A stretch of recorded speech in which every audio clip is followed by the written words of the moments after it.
میرے حضرت رحمۃ اللہ تعالی علیہ کمال اتباع، میں نے اپنی اس زندگی میں جتنے لوگ نبی پاک علیہ الصلوۃ والسلام کی سنت کے انتہائی پابند دیکھے، پہلے اپنے حضرت، اس کے بعد حضرت میاں محمد ساجد صاحب رحمۃ اللہ علیہ، ٹھنڈے پانی میں جن کا آستانہ ہوتا تھا پشاور میں ان کا مزار مبارک، اور ایک حضرت غلام رضا علوی شاذلی رحمۃ اللہ علیہ مٹکال مسجد والے، وہ فرماتے تھے کہ دوپہر ڈھلنے کے بعد، یعنی دوپہر کے وقت زور سے پہلے قیلولہ سنت ہے،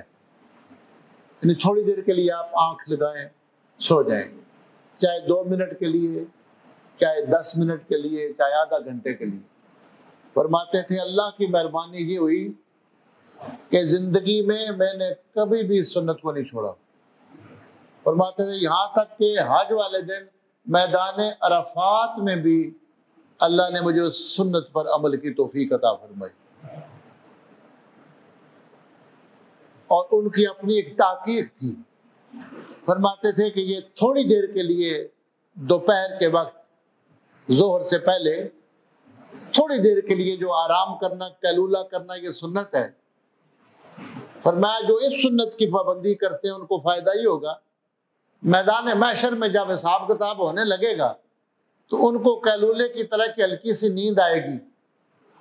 اور جس وقت ان کی آنکھ کھلے گی تو حساب کتاب ختم ہو جائے گا، اللہ ان کو بغیر حساب کتاب کے جنت عطا فرمائے۔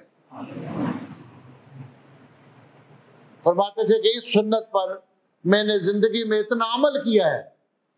کہ میدان عرفات میں بھی اس کو نہیں چھوڑا۔ اور ہم اپنے آپ کو دیکھیں، فرائض تک کے بارے میں